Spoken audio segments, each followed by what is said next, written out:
You're listening to Managing Leadership Anxiety, Yours and Theirs, a podcast offered in partnership with Missio Alliance. Each episode, we discuss internal and relational pressures, how they block effective leadership, and how we can move through them to a greater health. And now your host, Steve Cuss. Okay, folks. Hey, this episode, I've got a fantastic guest, and it's Jenni Catron. And I'm sure you're familiar with Jenni. She's a very well-known leader and leadership coach and pastor. She served for years as an executive pastor. And in some ways, that's the recent version. One of the reasons I really like Jenni is she's one of those leaders that got in with the church early when the church was really small. And so even though she ended her tenure at that church as an executive pastor, it's really code word for I did everything that was needed to help this church build, and I adapted as I went and changed. And then by the end of Jenni's tenure, she was overseeing several campuses, several thousand people. And so I'm always interested in bringing on a leader who has been in the trenches, has a lot of experience. I was really keen in 2021 to get Jenni on the show because she listens to so many church leaders. And my commitment has just been in early 2021, let's get some guests on who have their finger on the pulse of how church leaders are doing. The other thing I'd like to say about Jenni is, as I've followed her work for several years, what I've really come to appreciate is she has an equal passion for leadership under the surface, what's going on internally in a leader, which of course is mostly what this podcast is about. But she's also equally concerned with productivity, effectiveness, time management, good stewardship of your skills.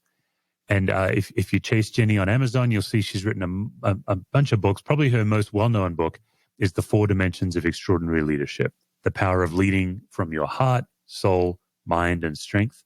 Jenni, welcome to the Managing Leadership Anxiety podcast. Steve, I'm so glad to be here and excited for the conversation. Grateful for you and this podcast and the work you do. So looking forward to this. Excellent.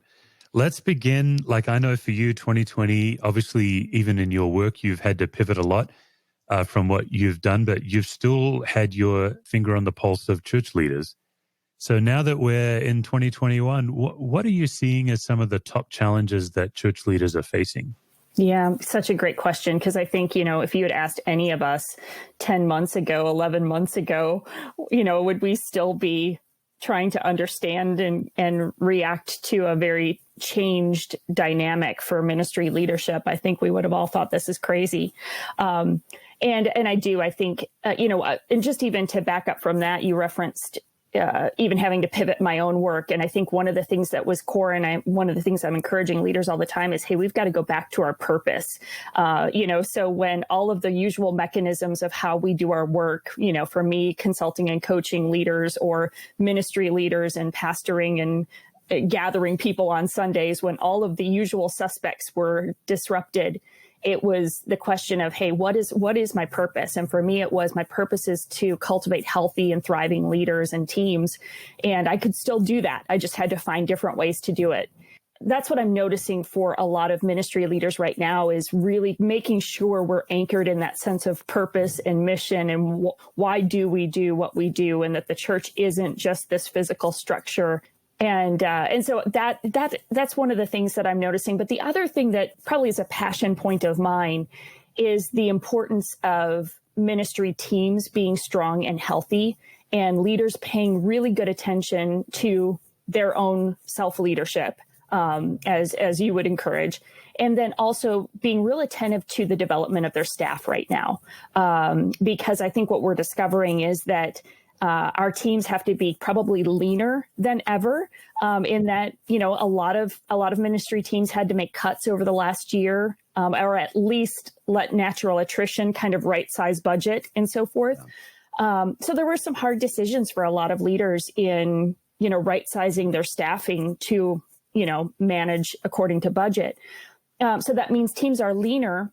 But in many ways, they're doing more than they've ever had to do, because we're trying to figure out how do we do ministry both well in a digital context, in addition to some in-person context for depending on where you are and, where your church is in that journey. So there's almost more to do than ever with an even leaner team. And then those teams are needing to be strong and unified and aligned while they're also fatigued, because it's just been a lot for everybody over the past year. So the conversations I'm having with leaders are really around just what it's taking to lead themselves well, and then the intentionality in leading their teams and realizing that their teams probably need a little more attention and focus than they even have needed historically.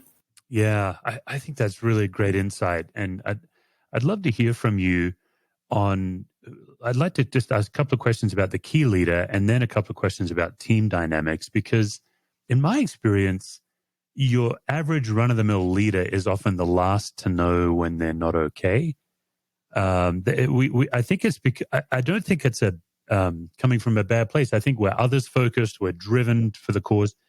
What would you say is an early sign that a leader can be aware of to say, I need to do more self-care, or I need to step out and get some help? That's good. And I wonder if it varies, according to personality of like understanding what those things are for you. But I would say, one of the just like general statements I've been using in coaching with some of the leaders I've worked with is, hey, whatever your rhythms were for self-care pre-COVID, pre-pandemic, you almost need to double them, because I'm just noticing it's requiring so much more energy emotionally, mentally, even physically to some degree to lead through just so much unknown. And, there's that whole concept of decision fatigue. And, especially early in this, but even still at this point in the journey, we're still having to make so many decisions that we used to not have to make.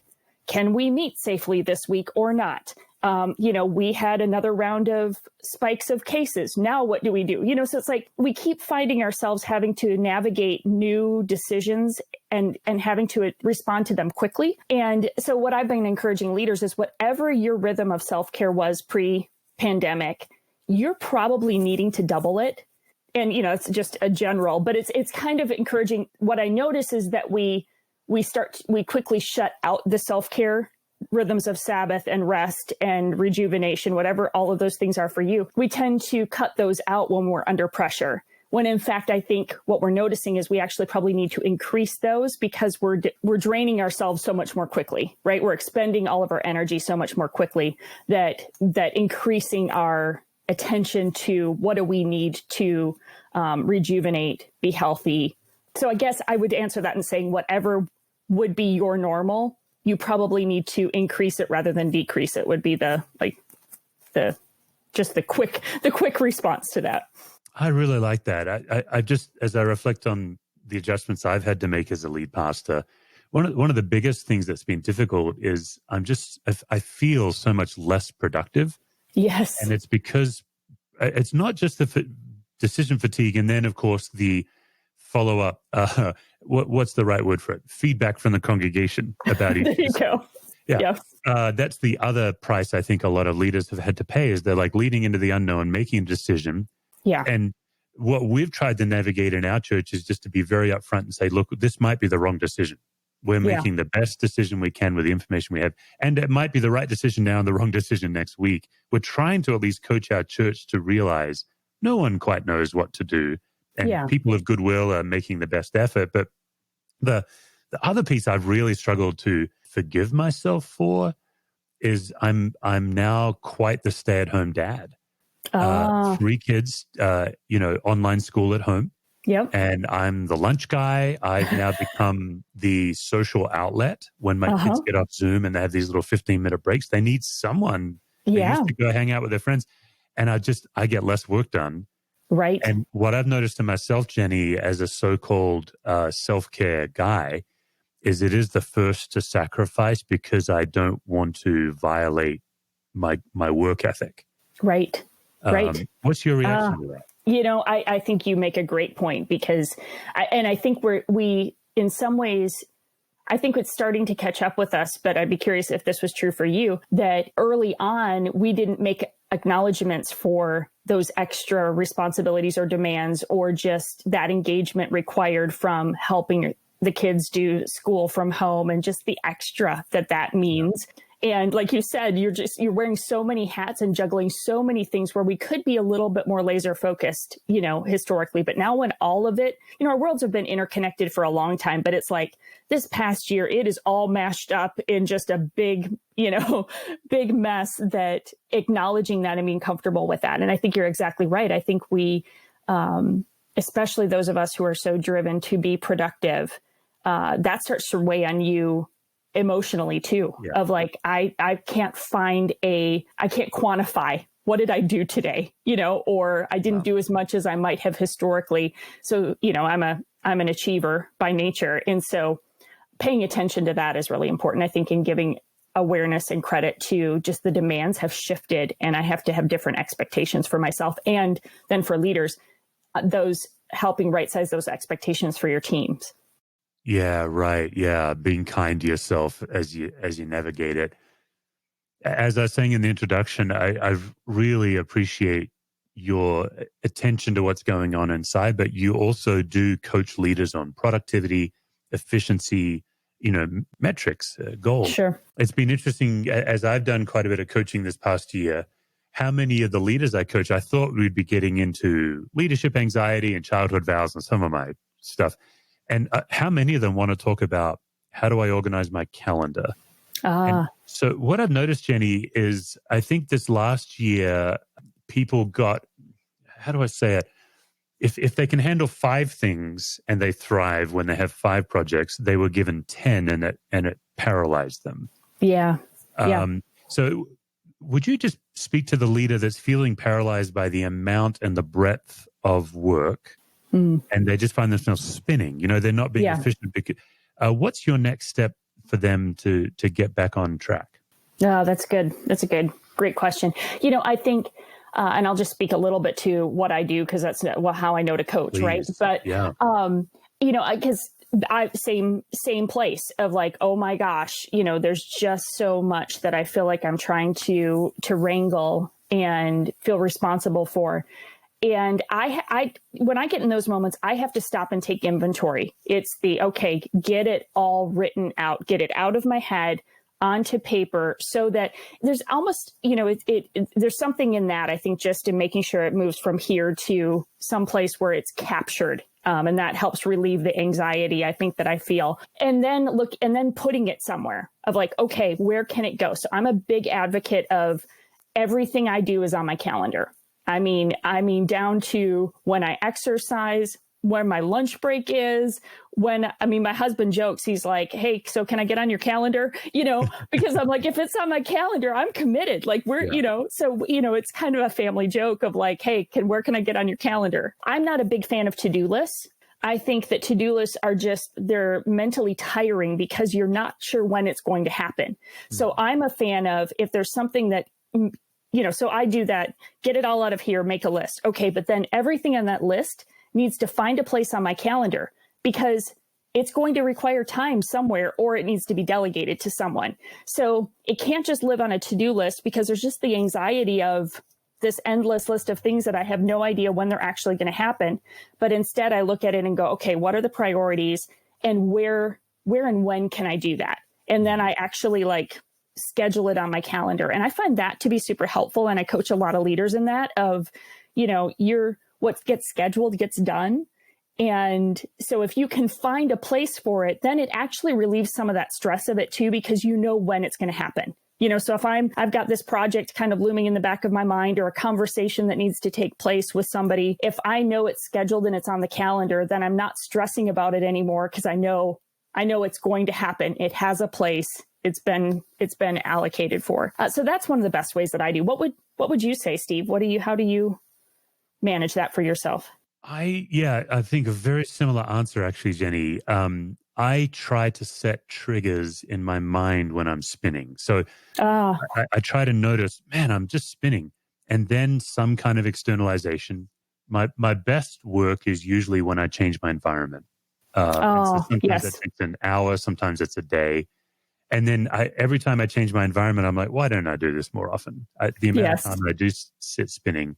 And for me, I try to coach leaders on, okay, how many different projects can you manage at once? And in my life, at least, I think what you and I think are both Enneagram 3s. Is that accurate? Yeah, that's right. Yeah. So in my life, I think I'm good with about 6 to 9 projects. And anything less than about 6, I get lazy. Anything more than 9, I get overwhelmed. Yep. And so that also helps me to figure out, okay, if I've got 15 projects, okay, well, which 6 to 9 this week am I going to tackle? Yeah. My biggest personal struggle this last year has been the disruption of my preaching rhythm. Oh, I bet. Yeah. And I used to have a place where I'd write and it was quiet. And my poor kids, I've noticed, like if I'm sitting in the kitchen doing dishes, I'm still sermonizing in my head. Right. And it took me too long to realize that their interruption was actually a gift rather than a curse, because I'm in my own head figuring things out and they're trying to have a conversation. I'm not present. Yeah. So yeah, it's kicked my butt a little bit this year. It's been good for me to have to dig deeper. And I think going back to your earlier answer of whether it's twice as much time or twice as much intentionality, that's been true in my life. I'll just say when I was a chaplain, one of the most profound lessons I was taught was that the emergency room doesn't create the crisis, it exposes the crisis. So if someone's on the gurney and they're busting through the double doors, then a minute or two later, the family shows up, the loved ones, and whatever dynamic that family had before the crisis is exposed. That's good. And so my job as a chaplain was to notice the exposure and then try to help them. And that's how I take 2020. Is it didn't create the soul of the leader, it revealed it. That's good. And so what are we going to do this year that's different? Yeah, that's really good. You're exactly right. I think, under pressure, under stress, what's already in comes out, right? And so it revealed more of who we are, and probably given us a lot to process and reflect on, for sure. Yeah. So Jenni, a lot of your work is you are called in to work with teams, and maybe one person on that team, you might have a sense of the team, but then you show up, whether it's on Zoom or in person. What are you looking for in that team to give you an indication of whether they're healthy or not? Great. Yeah, great question. A few things come to mind, kind of top of mind. There's a number of things that I'm watching for, but certainly the engagement and interaction of the team. Are they laughing? Are they having fun together? Are they really reserved and quiet and act like they don't even know one another? It's like you can pretty quickly just tell the energy of a team from their interaction. But then the deeper layer of that is, what are the dynamics of of how they're communicating with one another? Or I find often that I'll go into team dynamics and I quickly discover, this is a phrase that I use a lot, is like, y'all are being way too polite, because I'll notice that they're not willing to disagree with one another. And I'll see it in their body language, or, somebody who's holding back, or, you can just kind of feel it when you're in a room when there's the topics that are untouchable, or just, we don't go there. And I think it's meant to be, I think oftentimes we think we're just being respectful or kind. And it actually is really, in my opinion, dysfunctional for healthy teams, that, they need to be able to engage and talk about the things that are uncomfortable, or ask the hard question, or, and all done respectfully. But you can quickly notice if a team is unwilling to get a little scrappy with one another. That's a big thing that I'll pay attention to, because sometimes teams can look really nice and polite and they actually are quite dysfunctional. The converse is true also. If they just get in there and they duke it out and they're completely disrespectful to one another, then we got a whole other, dynamic on the other end of it. Yeah. But, the big thing that I probably look for, Steve, and I'll suss this out sometimes in the pre-work that I do with clients, is how integrated are the different ministries and departments, or how siloed are they? How territorial are we from one team to another? And I think, as we kicked off the podcast with, what are we noticing about teams because of this year? I think what we've discovered is that if our teams are really siloed, we're dead in the water. Like, we didn't know how to work together to find out a new way forward. And so I do think that's one thing that leaders are having to pay attention to this year, is kind of busting up that idea that this is what I do and I work in this team and I do this, to all of us owning, hey, we have a shared mission as a ministry or an organization, and we all ultimately serve the big vision of our organization, not the smaller. I mean, we do serve the smaller vision of the respective team that we're on, but the big vision has to come first. And so I noticed that pretty quickly too. I could probably give you another dozen things that I'm paying attention to or looking for, but those are some of the first ones that stand out to me. Yeah, it's outstanding. I really like that. What I appreciate about what you said is I think what you're seeing, people are sensing, but I think you're giving them a way to say it, right? Sure. Like, so most people tend to feel that, but they don't know how to say it. But I think you gave us just a tactile way to move forward. There's been so much attention in the last year or two on the damage and power of narcissistic tendencies in leaders. Mm-hmm. And so I'm guessing, I'm not interested in obviously names and dates, but I'm guessing that you've run into that in your consulting too. You come into Sure. a team, yeah, and for some reason, there's a disparity of power, there's a fear around a particular leader. Tragically, unfortunately, it's often the key leader. Right. Yeah. How do you notice when that's the case? Because that can be tricky at first to notice. It can be tricky at first to notice, and oftentimes not exclusively, but oftentimes in those cases, it's that leader who's brought me in. Oh, wow. Because perhaps they've recognized, hey, we need some support, but they want to control it. And on occasion, a second chair leader will be the one that brought me in, but one of two things will happen. Either that, kind of narcissistic leader will either quickly align and build alliance with me, or they will be dismissive and disconnected from the whole process, which is not going to help matters because, if they're not owning the desire to see the team be stronger and healthier, then it's, we're going to have a lid to our ability to move forward because the staff immediately feel that the leader's disconnected from this work that we're trying to do. And they all know whether they'll say it or not, but there's the challenge starts with the leader at the top.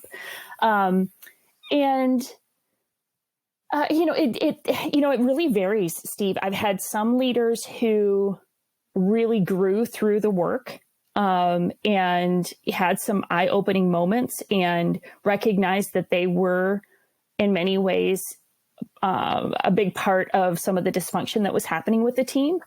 And then I've had other cases where it was just clear at some point that this leader's not ready to be honest or acknowledge their ownership in the unhealth of the team. And there have been occasions where I've just said, I think I've done as much as I can do to serve you, and goodbye. And that's really heartbreaking because there's, there've been a number of cases where, team members get so hopeful about the possibility of the culture being healthier. And if it becomes clear that the leader is not interested in really doing the work, and that's probably one of the most grieving situations that I'll walk into is when you just know that the leader's not there yet. Like they're just not ready. Yeah. I was going to say, do you know those? I'm sure you know those situations too. I just feeling my own emotional response as you talked. When I wrote my book, I was somehow not very exposed to the fact that I'm the lead pastor. So the lead pastor at our church is concerned about emotional health. And then my book gets out there and I start hearing from associates and youth ministers, these amazing people who are saying, what do I do when the lead guy is the opposite? He's the problem. And we try to tell him and he is like walking on eggshells. And so that's been good for me to figure out how to dig a little deeper with my tools and say, there's still a lot you can do. But if the key leader is not ready, like they really do set the speed of the team. Yeah, I had one situation where a pretty strong second chair leader was a really had created quite a buffer between the senior leader who was just not super healthy but that the second chair leader was a really strong leader who had the capacity and really, really led a lot of the day-to-day of the staff team.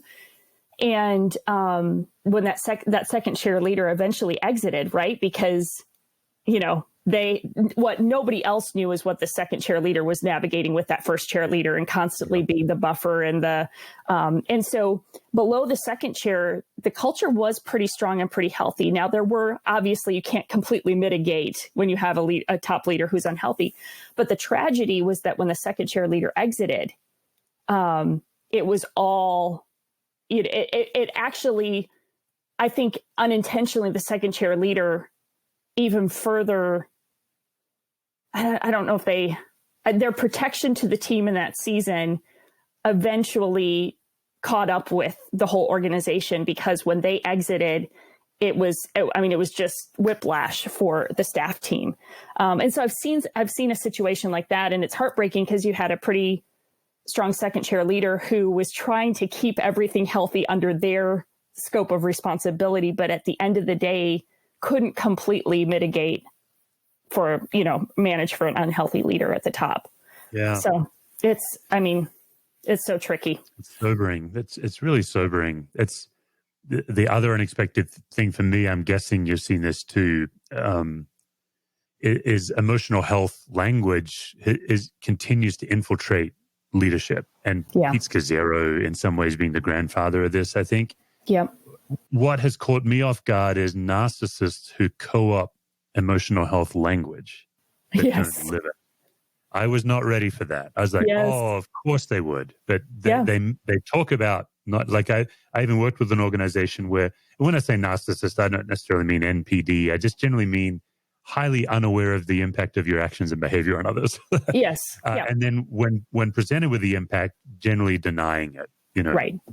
But I was in one organization where the key leader used non-anxious presence language, had gone through Scazzero's material, but was then wielding it against his team. Ouch. I was like, wow, that took some jujitsu on my part to try to expose that, Right. Yeah. Do you have some stories of leaders that, that you were able to help bring them to some greater awareness, and some success stories, if you will, of working with? So yes, I have a wonderful story of a leader I worked with, and it just took 2 significant failures for him to come to his senses. It was kind of a prodigal experience. So he kind of came to the end of himself as a leader. And I'll say about him, he was just young and just somewhat willfully blind to the impact of his own behavior and actions. Sure. I'll be frank, Jenny, he was quite a Mark Driscoll disciple. And that just that whole, I think he was really empowered by the masculinity and the be a man and take a hill. And so then he was riding off the terrible impact. But to his great, I have tremendous respect for him, because he had 2 pretty rough failures, came to the end of himself, began difficult repair work. Wow. So that, but generally speaking, what I'm looking for, I'm a little uncomfortable because I'm the interviewer here, but sorry, I'll flip it back around on you. It's great to have a conversation, but I'm always looking for what's their immediate reaction when you show them the impact of their behavior. Because, I'm a type A, Enneagram 3, want to take a hill. Yeah. I still, to this day, do damage to my team. It's just that I've said to my whole team, here's our shared values that we've all agreed upon. We're all going to violate them at some point, including me. And when I violate them, please bring this document to me and show me the impact of my behavior, and I will repent. Like I'm not interested in. So one clear example is I used to run my mouth a lot. I was not aware as a leader how much my words had impact, because I'm a verbal processor. Sure. And so I've really had to work on being careful about what I say, because I wear good people out with my external processing. Sure. And so that's what I'm always looking for, that in these leaders that aren't aware, is do they move toward the light? Yeah. Yeah. So what's good. your take on that? I think you're exactly right. It's is there, I'm curious, because you talked about that particularly, they're having to go through a couple of pretty major failures. And I think that's what I've noticed as well, is that most often they do have to come to the end of themselves for that realization to occur. And I think there's this hopeful part of me that is like, is it possible for that to happen before we get to the failure, before we have the full big blow up. And I think that's my hope. Maybe, even in the work that we're doing at Foresight, and I'm sure that you share that as well, is that, gosh, could we help bring awareness to this? And I often say that leadership is sacred work. Leadership begins with influence. Influence means the power to change or affect someone. And when you just kind of settle into that definition, the power to change or affect someone, and you realize, as a leader, I have influence and I have the power to change or affect the lives of the people in my sphere of responsibility, that should give us pause. Like, we shouldn't be eager to jump into leadership responsibilities, because there's just a sacredness to that is sobering in many ways. But I don't think that is how we've framed leadership historically. Like, it's kind of become this, this sexy thing to be a leader, and, like all the power and position that comes with it. And I think we've negated the sacred work that it is, and the significance of that influence, and how we carry ourselves so deeply impacts the people around us. I guess I have this hope that we can redeem the picture of a leader. Barna did a research, there's a report that they did last year, and I think it was something like 82% of young people, I think it was ages 20 to 35 or something, 18 to 35, said that we're in a leadership crisis because there are no good leaders. And I was like, as somebody who's given my life work to leadership, I'm like, oh, this is heartbreaking that 82% of young people say we're in a leadership crisis because there are no good leaders. Like, we're not modeling what healthy, God-honoring leadership looks like. And so I think my hope is that through the work that we're doing, it doesn't take every leader getting to a crisis or a failure before we realize the sacredness of leadership and the self-leadership work required to steward that well. I think that's a great vision, because there is part of me, like, I get asked a lot in my work, hey, how do we avoid burnout? Mm-hmm. And we talk a lot about it. And I always try to say, maybe the best thing for you is to burn out, like, because there's so much gospel on the other side of, right? Like, there's resurrection.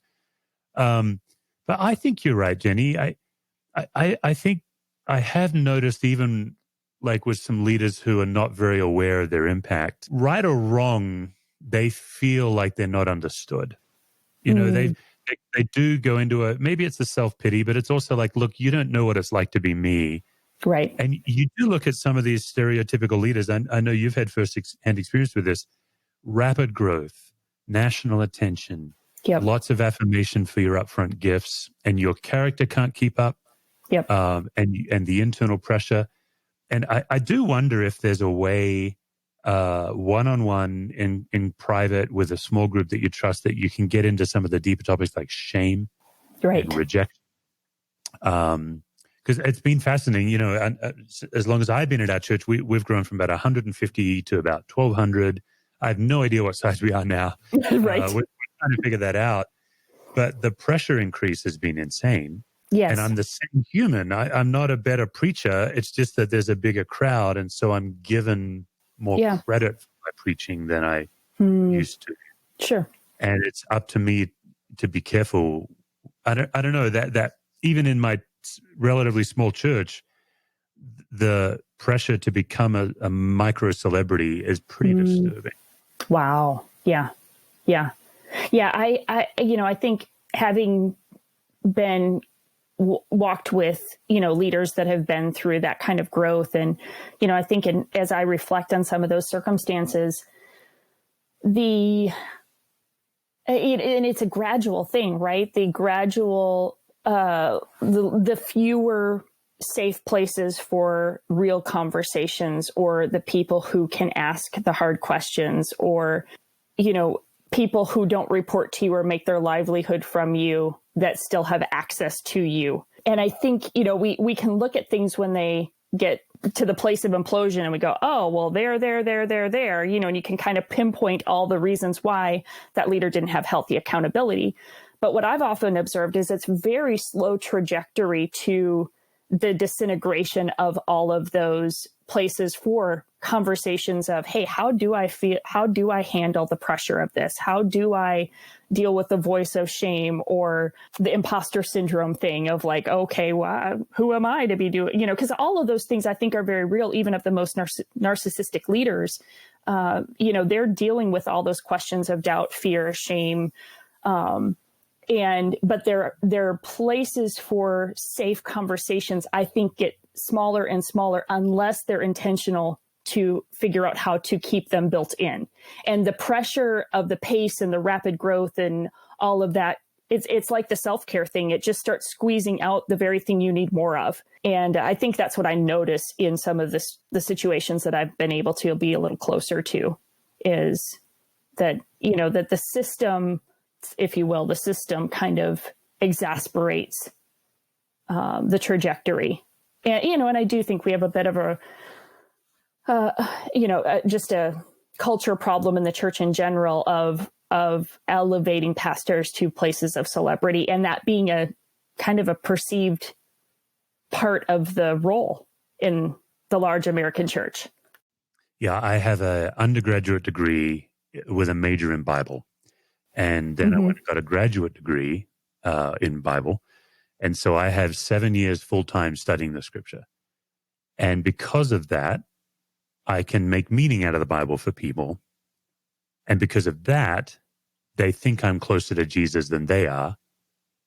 They don't sit there saying, well, he was well educated. Like if they had 7 years of full-time undergrad and graduate Bible, they could do this too. Sure. And of course, I'm paid every week to free up 15, 20 hours a week of my time to study that Bible. It's an incredible privilege. But that's what we have wrestled with as a church, is the amount of spiritual authority I am granted, not because I'm a spiritual person, but because I've been well educated in, like the lady, right, or the man for that matter, changing the diaper in the nursery is not necessarily further away from Jesus than I am. I'm just trained in interpreting scripture, which what everyone's longing for is a word from the Lord. Man, it's insidious, I think. It's an insidious temptation to believe that because I know Bible and I know how to make meaning out of it, that means I must be close to God. Right. Wow. Jenni, let's just talk briefly before we get to the Gauntlet. I know I can tell in your face you've been postponing the Gauntlet. You want to run away, but it's coming. It's coming. It's coming. All right. I'd like to hear your take on men and women in leadership, because you work with church groups. You also do a lot of corporate coaching, and it's still fascinating to me that here we are in 2021, and in the corporate world, men and women in leadership is largely an equal thing. I think there's still a pay disparity issue, but in the church, it can get really weird. What do you see that's hopeful about men and women in leadership, and what do you see that's concerning? Yeah, great question. When I came into full-time ministry, I guess it was about 15 years or so ago, and I'd come from the corporate world. So I had, kind of experience in the corporate environment, and, I was often the only woman at the table, but that it was just a byproduct of the number of females who were there, not that they were excluded. I didn't feel limited. I just was still a minority. But going into ministry was a pretty eye-opening experience for me, because I felt like I was being obedient to using my gifts for the kingdom. And I thought, what a remarkable privilege and opportunity to do this inside the local church. And it was immediately met with a lot of resistance. We had people leave the church over me coming in as, we called me executive director. We didn't even give me a pastor title. Which again, I was coming from corporate. So I was like, oh, well, whatever, but it was really grieving that just by nature of my gender, there was very strong opinions, and it was consequential to the church because we lost some families because of it. Now I had the support of the leaders that I served under, or they clearly wouldn't have brought me in, but it certainly was eye-opening. And it was a journey for the next handful of years. And real honestly, that I just dug into scripture and started studying backwards and forwards, reading everybody I could about theology of women in ministry and leadership, and really felt a conviction to say, hey, what do I believe? I'm going to study, and I'm going to seek God about, what does it mean for me to use my gifts in a ministry context? What do I believe scripture has to say about this? So I felt like it was really important for me to be clear on scripture so I could confidently keep moving forward. And I understand really wonderful, thoughtful leaders land at different places on women in ministry leadership. And I can respect it if you've done the work. That would be my caveat. If you've done the study and I can respect where you land. So all that to say that what I'm encouraged by is that over the course of the 15 years, I was kind of a rare kind of unicorn in the church world as a female in a second chair leadership seat. And we have radically seen that grow and shift over 15 years, and the number of women who now serve in higher levels of ministry leadership, et cetera. So that is encouraging because I can look at that 15 years and I can see a lot of growth in that. I think where I have maybe some questions or concerns is I still see women hold back a bit when given opportunities. Another thing I'm encouraged by is the number of pastors who reach out to me and say, hey, I've got some amazing women on my team. How do I need to develop them? I'm hearing that more than I've ever heard it. And I just love it because there are so many senior leaders who are saying, I want to be more intentional. I want to be more thoughtful about this, and super encouraged by that. I am seeing women a little hesitant sometimes then to step into those things. And so that's where, in the opportunities that I have to coach women leaders, I'm saying, hey, you gotta step into, if you feel called, if it's, something that you feel like God is asking you to do, step into those responsibilities. I do think in some ways, I feel like we almost kind of like we're seeing in so many areas more extremes, in that the churches, in some places you have churches that are being more intentional to see men and women working in ministry in a healthy way, side by side. And then you have others that are kind of going to the extreme other side of being a little more restrictive. So in some ways, I kind of see a little bit of each end of the spectrum. But by and large, Steve, I guess I feel more encouraged that the conversations are growing. I think more pastors and senior leaders are aware and are being intentional to invite more women into ministry leadership roles. So I tend to be an optimist and see the positive side of it. But yeah. Okay, then, so as a woman in leadership, what would you like me as a man to know about leading in a church as a woman? Yeah, great question. I think what I would like you to know is that for most women, they still end up being they're often still the only female at the table. And that is a really tiring place to be. Because you can, reverse the script and pretend that every room that you walk into, you're the only guy. And maybe that's not quite apples for apples, but you can kind of get the sentiment of it. Like if you're always, every room you walk into, you're the outlier, which immediately makes you have to be more aware of you're different. Do they accept me? Do I belong here? All those questions and fears and doubts are kind of present and top of mind. So when most of the tables you sit at or the rooms that you enter, you are the outlier. It requires a lot of energy and some good self-leadership work to show up consistently. And so I think I just ask male leaders to just understand that if that's the case, there are some teams that are much more balanced and, equal representation of men and women at the table, and that's fantastic. But we're still in an era where most of the women who sit at especially executive level leadership in churches, they're typically the only one there. And that just requires a little extra emotional energy from them to show up every day. Outstanding answer. Thank you.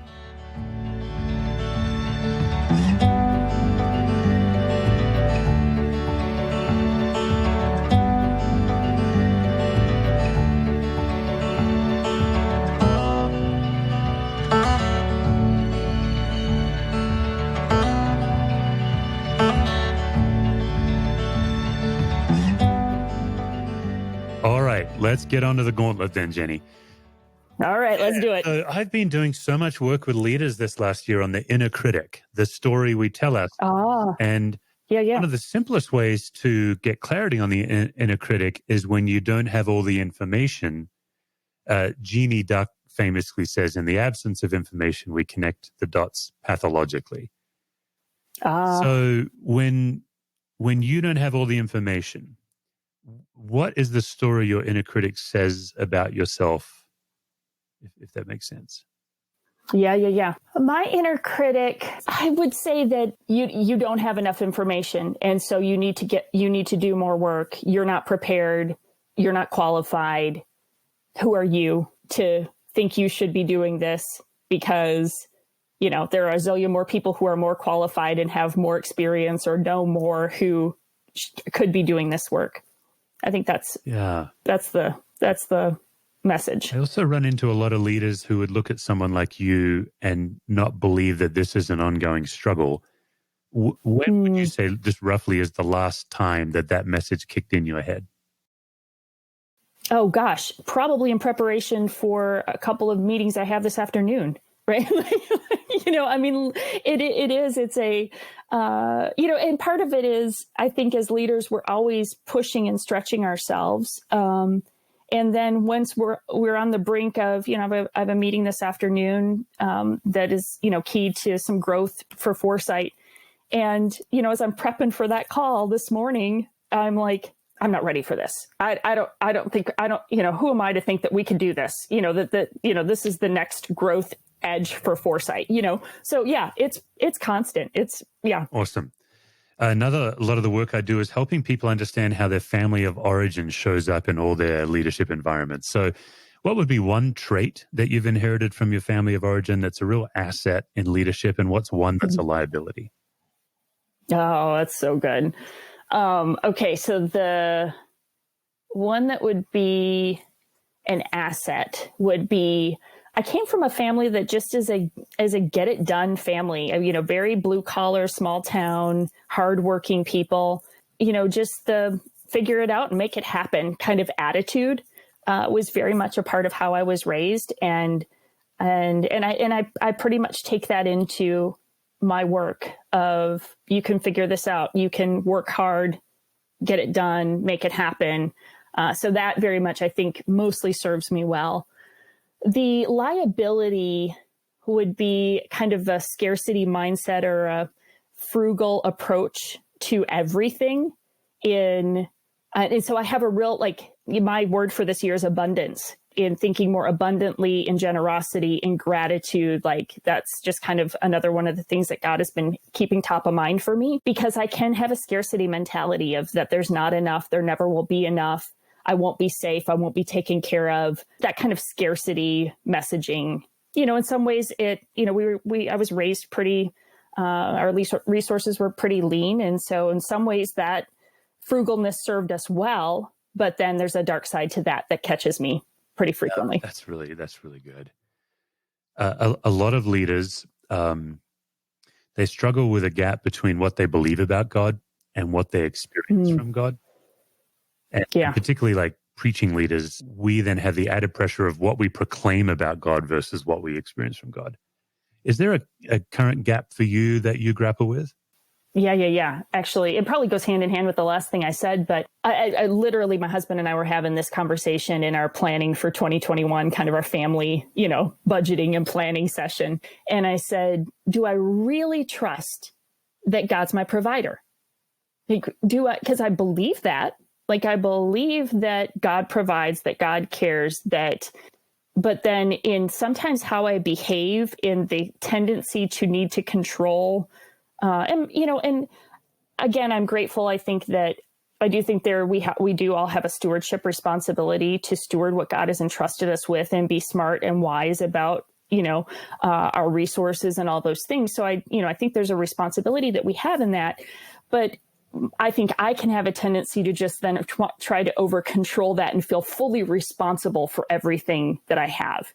And then that can trigger fear of losing something or, not being, achieving enough or whatever. And so I really live in that gap of, I say that I believe that God is ultimately my provider and that he cares and will provide for me. And yet how I behave and what I experience is that it's all up to me. I'm responsible. Right. Yeah. Is that kind of get it, what you're saying? Absolute gold. Yeah.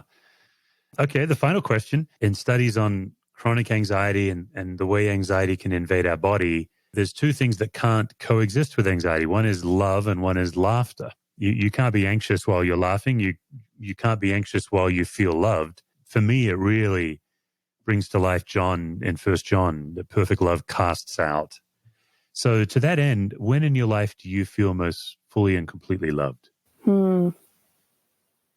I can think of it's probably a great like micro example but my niece is 3, and for the week before Christmas, my niece is 3, my nephew's 5, and I took each of them on separate outings, just as like little Christmas outings to hang out.